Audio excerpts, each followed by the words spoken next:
We shall not cease from exploration, and the end of all our exploring will be to arrive where we started and know the place for the first time. Through the unknown remembered gate, when the last of earth left to Warren, thank you for discover coming on the that podcast today. You had reached out to me, and I thought that it would be really cool to have you on. I was looking through your Instagram page, and I really liked how you have sort of, it seems like, started your own business just from the enjoyment of it and loving to do the craft. And I have it open right now, looking through some shirts, looking through some of your tumblers and things that you do. And while I was looking through, I sort of just had the idea, like, where did the concept come from for you to start this? Like, what was the impetus for it? Yeah, so I also found you through Instagram. So that was something that I was like, oh, great podcast. I want to actually get involved and I love what you're doing. Definitely have a favorite episode or two. But yeah, this concept started because my cousin actually got a Cricut for Christmas and I was like, oh, I want to mess around with it. And then I just automatically just fell in love with it. And I was like, how do I make this like more of a permanent thing? And so I really like was in my last year of college and was like, what if I make it part of my capstone? So I ended up starting with like an entrepreneurial business with the idea based in the Cricut software, which is how I make my designs and produce them. And it really just kind of has evolved because of my love of design. So, did you always sort of have a love for art and crafts, like from an early age? How did you, or did it just kind of the Cricut came around and you were like, oh, I like this, and then it all just kind of came from there? Yeah, usually I'm just like very creative in general. I definitely started as an art major, so I was able to get a lot of hands-on experience with things, uh, like a lot of physical materials, 3D materials, as well as 2D materials. Um, but yeah, I just fell in love with it. So, are you doing like, do you do shows or anything where you sell it, or do you just sell it off of your page, or how does that work? Yeah, so for the project or like the capstone, which is the major event as you're graduating and need your final project, I created the business. I looked into all of the business aspects and how much it would be to like buy a license, like a crafter's license, and how much it would be to create certain things. So I primarily do just like custom orders or custom designs. But I also do a couple of local craft shows. What gives you like what gives you inspiration to do it? Is it based off of requests from customers, sort of commission style, or do you have an inventory that people choose from? Yeah, right now it's mainly just based on commission. I like to design things like for myself that I think are funny sometimes. But I haven't found a product that like everybody would love that I Hmm. could like market very well.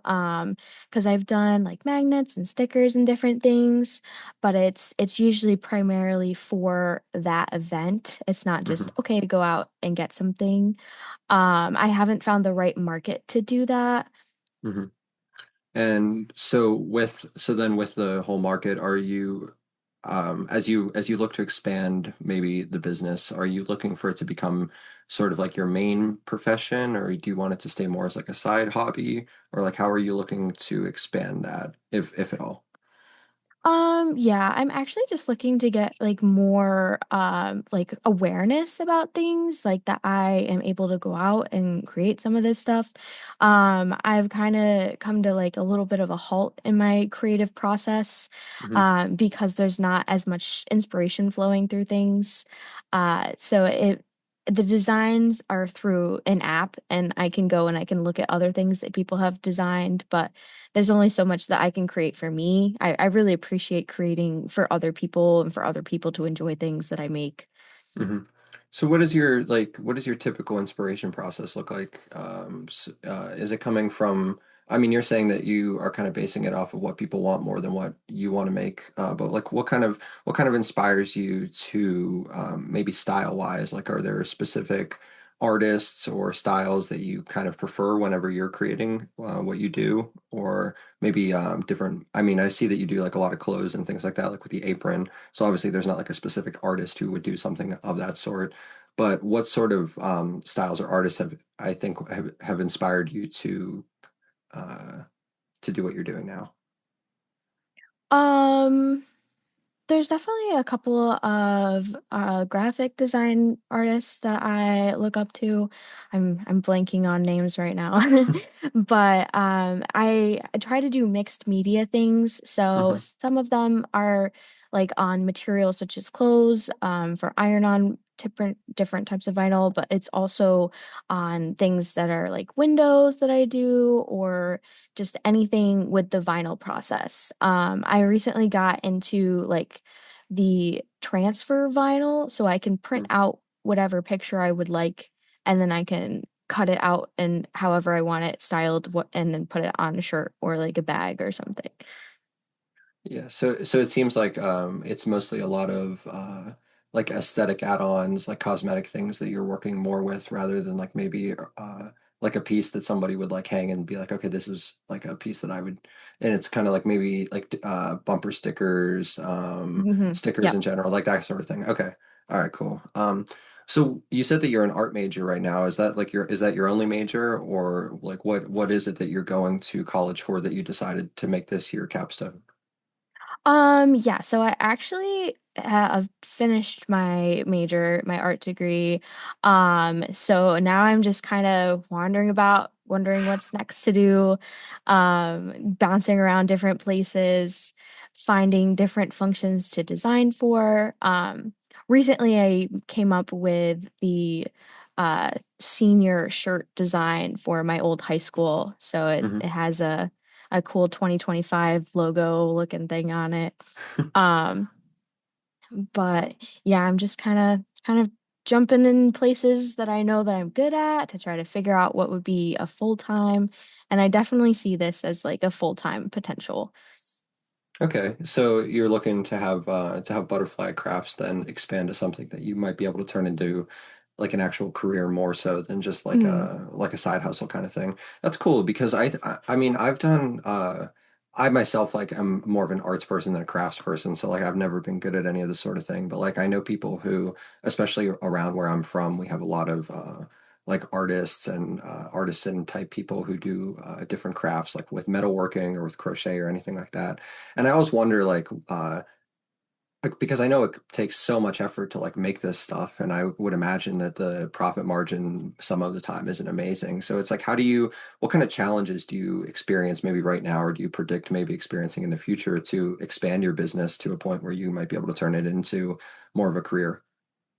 yeah, so that's definitely the struggle I'm facing is the market. I have gone to a couple craft shows and I've made certain things, and that's just how craft shows are. They kind of walk around and they look at it, oh, that's cute, and then they keep going. So I want to find something that people are like, oh, that's really cool. I need to have that kind of thing. Yeah. Um, I think my last one was for Christmas and I made like personalized little stockings, Hmm. and my grandma was in love with them. She's like, I need a swimmer for this kid and I need a dancer for this kid, and she mailed them and to different countries because that's where everybody's at right now. And they're like, "Oh, thank you." And then they, trash it because it's a little stocking that you just use as decor. Yeah, So, yeah, it's just a temporary little thing. mhm. Um, so then maybe like what kind of things then as you expand do you think would be those kind of like eye catchers that, get people when you're walking through the market and they're like, "Oh, I really like that." Like is there any because I like most of what I'm seeing that you do is like a lot of decal work. So is it more like you're going to continue doing decals, or is it kind of creating your own thing from there? Like I'm not really very knowledgeable about the whole about this whole side of the creative sphere, so a lot of these questions might sound a little bit like I don't know what I'm talking about. So correct me if I'm saying anything that doesn't make sense, but yeah.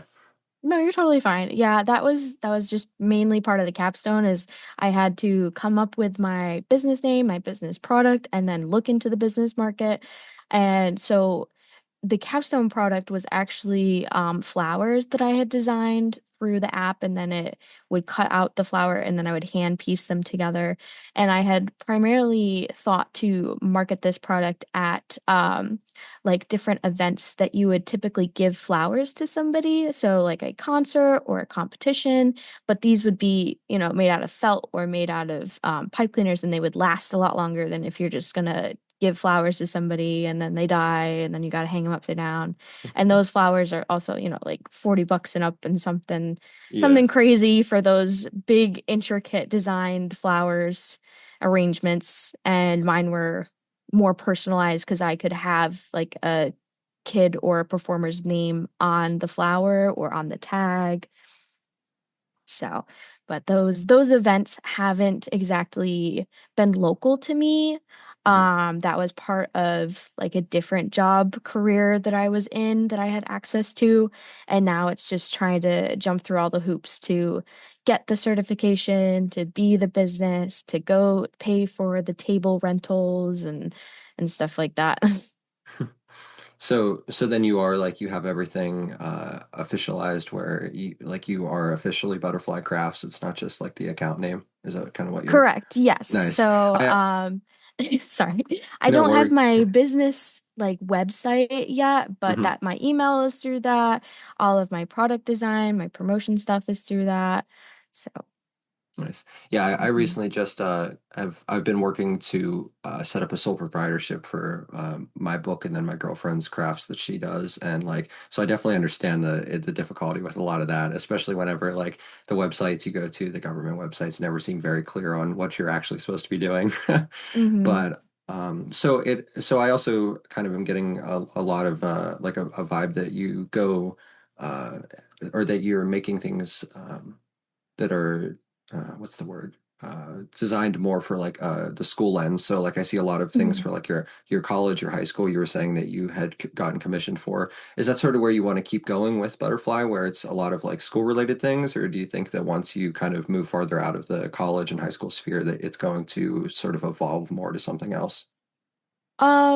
I think maybe stay in that area. That is where I definitely get the most business. There's definitely more interest there and more opportunities. I also am involved in three different school districts as well as coaching, so it's just an easy market for me to tap into. If, oh, this looks really cool, we should make this, and okay, here it is. Just come up with it for them. Yeah. What do you coach? So I coach gymnastics and cheerleading. Oh, cool. Nice. Hmm. Yeah, I wasn't sure if it was like a sport or something like that because I'd done a couple things in like high school, like with track and things like that. So I wasn't sure like if it was that or soccer maybe. That's cool. So was that something that you've always been interested in as well, with gymnastics and cheerleading? Or was it like maybe more of a later add-on in your high school career? So I did cheerleading throughout my entire high school career and college career. And now there's a great opportunity for me to coach at my high school instead of just kind of volunteer coaching. And they actually went to states last year, so it was pretty impeccable that Nice. the job they've done and top 10, and it's great to see their accomplishments come through. Yeah. And now you can take the credit for that because Correct. was that your first year? Was your first year on the job? Yes. Yep. That's pretty cool. So how does that kind of work in with your workflow of your crafts business? Like, is it kind of two large parts of your day, or is it like one is, maybe, I mean, obviously it only happens during school and then the other one can be year round. But how do you like juggle those two things? Um, Yeah, my life is kind of just like a spin ball right now. Because my main career currently is substitute teacher, and I teach for three different districts, which means I have the opportunity to go to 17 different schools.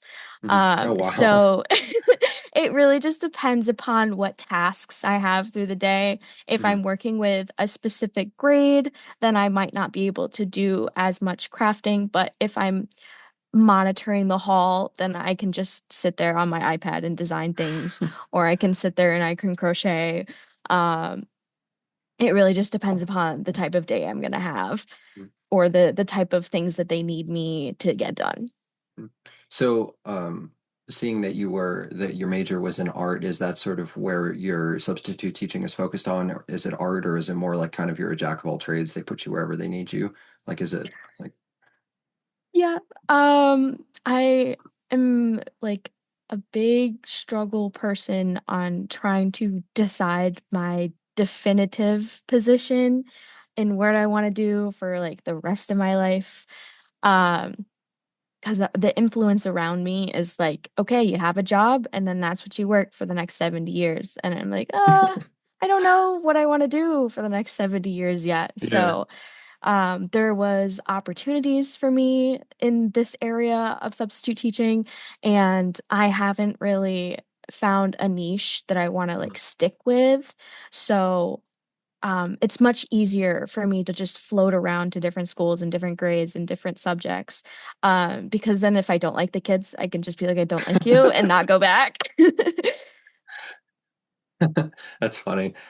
Yeah, no, I definitely I get that feeling of like not wanting to commit to something right now and be like, this is what I'm going to do for the rest of my life. I mean, especially I talk about this with a lot of guests on the podcast, but like with the uncertainty that we are kind of falling into with the kind of impending AI add-on to society, like you don't even know like what jobs are going to be around in the next 5 years. So it's like, why would I want to commit to something super strongly and then, it kind of fall out underneath my feet?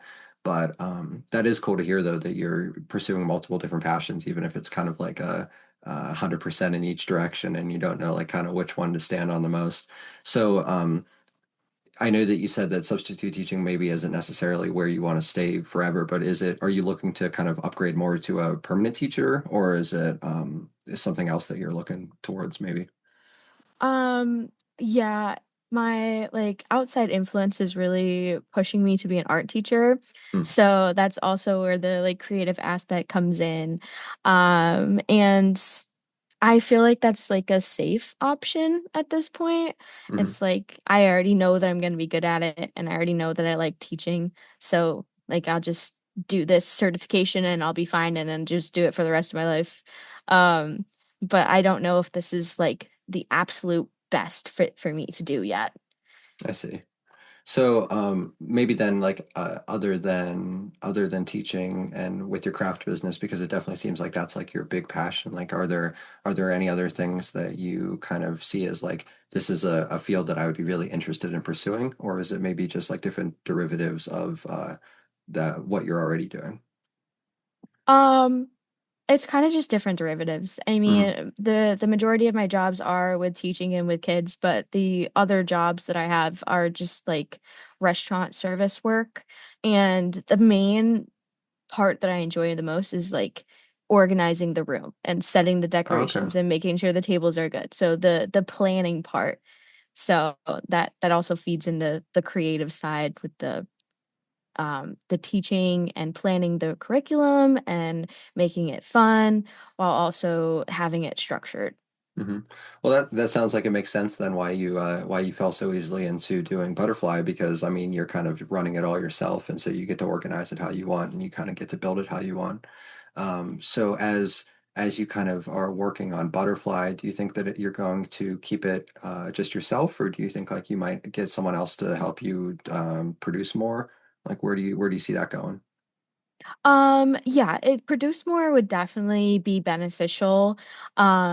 Currently I like have the Cricut Design Space app and I Hmm. have an account and I pay for the account. So I can get paid for my designs if I submit them to their company, or if somebody wants to use my design, they can pay for it and use it through the app. Um, so if I want to make something, I can just share it with people and they could Hmm. already uh help with that sort of thing. Um, but having somebody to help design, I don't know if it would be in my best interest. Because then it's not like originally uniquely from my perspective and my art eye, I Hmm. guess. So yeah, I do understand that, and I also I really like to fly solo on a lot of things. Like I do all the like the different uh facets of this podcast just because I feel like it's easier than trying to get someone else involved, especially with like then you have to plan around like, having somebody else with you.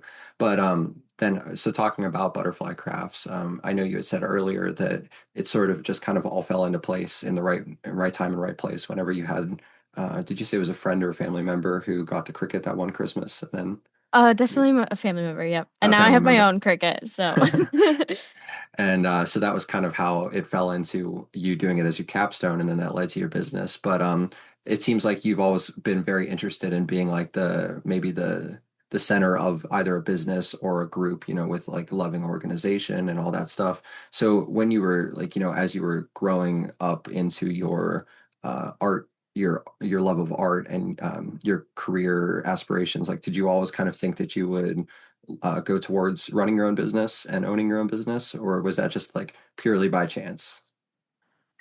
Definitely all by chance. I never saw myself as like a super good painter or a super good person that was good for drawing. Um, stick figures and like funky noses were my specialty. So having the app really helps like keep the design as I want the proportions and I can adjust things and I don't have to worry about, oh, I'm not good at drawing Mhm. or, oh, I want to have this sort of painting watercolor thing in there and then I can just find it and use it. Yeah. So you're using like a lot of like pre-made assets and things and then turning it into your own design? Is that sort of how Okay, Yeah. cool. Hmm. Nice. So with your designs, like as you are going forward with them, what kinds of realms do you maybe want to like take them into? I think I might have asked a portion or like this kind of before, but what are you kind of looking to develop? Are you gonna keep doing it where you're kind of repurposing assets, or do you think you might start doing like your own designs, or like where do you see the future of that with Butterfly Crafts? Yeah, so they're definitely like all my own designs. It's just different aspects that I Hmm. would find either on Pinterest or on Instagram that I was like, oh, that's really cool. Let me try to recreate something similar, but with my own twist. Um, So definitely experimenting with different materials is Hmm. def a next goal. With Cricut design, there's just like so many different things that you could do. Um, I primarily work with vinyl, either iron-on, permanent, or removable. But you can also use cardboard, you can use filament, you can do tattoo paper. So if I Hmm. wanted to start my own tattoo shop, I could have my Cricut and do Oh, that. cool. Um, yeah, it doesn't all have to be just like t-shirts and iron-on things. I can also do like felt and I can have like infused Mhm. designs. So I can have like a piece of white felt and then I say I want words on it and I can cut out the words and then iron on the words and now I have a felt with the words that I want. Mhm. So those are different aspects that the Cricut can help with. Um, that I would definitely be interested in continuing. There's also a thing called sublimation ink. So I would have a design and then I would put it on a mug and like put it in the microwave or the oven or something and it would bake the Mhm. design onto it. Oh, that's cool. So there's definitely a lot of different aspects. Yeah, that is cool. I mean that basically gives you like an infinite pool to play with because it's like the Hmm. possibilities will never end. So with that, I mean, it seems a lot like you get a lot of inspiration from looking at what other people are doing, like on Pinterest and Etsy and things like that, where you're kind of um, getting inspired by that. So how do you like what kind of process do you put into these where like you are differentiating like what you're doing from other people? Like what maybe like is the unique kind of spark that you're adding to the field with your business? Um, That's a hard question for me. It's usually just like a spur of the moment kind of thing. Hmm. I will have one idea and then play around with it eternally until I'm like actually happy with it. So sometimes I'll get like inspiration from things and then sometimes I'll be like, that's awful. Let me remake it and Hmm. use it as complete opposite inspiration. Um, but it just kind of depends upon the material I'm using, I'd Hmm. say. So if I'm using a glitter iron-on, I would design something that would represent the glitter that I'm using, or it would be Mhm. more shown instead of trying to have words, I would say, with glitter, because that's a little hard to read. You could have such like an outline, or you could have a shape of some sort. Um, and I like to mess with the different colors and things because Cricut also comes with different sheets that have patterns. So I don't have to just have black and white designs on shirts. I can have like mermaid pattern, which Cool. definitely gives me a challenge because I don't know what to use with mermaid. It's been sitting in my pile for too long. Nice. So, I mean, so what I'm kind of getting then is like, that, I mean, and that definitely is one of the best ways to originality, even if it doesn't really seem like it, whenever you're doing it, it's like just a trial of process and error with your designs. Like, I really can see from the way you're talking about it, like that you, are kind of like letting your voice speak just from like, not being happy with the design ever and just continuing to work it through and kind of like keep chiseling down at it until you get something that you're happy with. So that's a really cool thing. I mean, I think that a lot of people, I mean, like my art, I've had this problem a lot where like you have the idea in your head and then as you start to design it, it doesn't really come out how the way you want, and then you're like, throw it out. It's not like I'm not gonna keep bothering with this. So it's cool to hear that like your design process with that is you don't want to drop it until it's something that you're really happy with, and then that's where you can release it. So I ask all my guests a similar question whenever we end the episode, and I just like to see different people's opinions because I really think that it's like we all as creative people have these things that sort of underpin what we do. But as you've gone from just sort of being interested in arts throughout your high school career into coming into college and deciding to major in it, and then now with your substitute teaching that may or may not be what you continue to keep doing, and you're just sort of like seeing what calls you, what leads you. How have all those decisions that you've made and like the idea to make this small little company, how have those affected you and like changed you from where you were then to where you are now? Well, I've definitely grown a lot compared to my first project, and my like most recent project. I definitely have learned the word patience a lot. Yeah. Especially when it comes to the designs, because sometimes the machine will cut it out correctly, and sometimes it'll cut it out wrong because I didn't have the right settings. And then my old machine, I had to trick it sometimes because it didn't like certain things, and I was like, "You're just a machine. Do what you're told." Um, so that was a little bit of a struggle bus to try to get it to cut things. Um, but yeah, sometimes the iron is too hot and it melts it, and there's just a lot of different ups and downs with the materials, and then the patience because like you have it on the design and then you get to peel the backing off, and Mhm. sometimes I don't wait and and it moves the design. But like it's done. But I have to like walk away, wait for it to Yeah. cool down, and then like finally reveal. So then it Yeah. gets stuck sometimes. Yeah. It's definitely a challenge with Yeah. patience. Yeah, patience is definitely one of those things that doesn't always come naturally whenever we start to walk down this path of like wanting to make our own stuff. I've definitely experienced that a lot in my own life. But well, thank you. I mean, as this has been a really fun conversation. I'd love to get to talk to you about your business, and I'm glad that you reached out about it. So, is there anything like that you want to plug at the end, like for people to go check out? Yeah, you can check out my Instagram, Butterfly Crafts.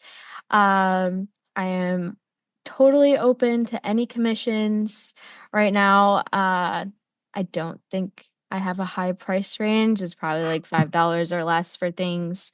And I like to do multiple designs when I have a project. So I'll do like 10 to 15 designs, and then you get to pick one. It's not just, okay, here's the one design, here you go. So, Cool. Well, thank you, Lauren, for coming on the podcast today. And if you ever want to come back, just reach out to me again, and we'll figure something out.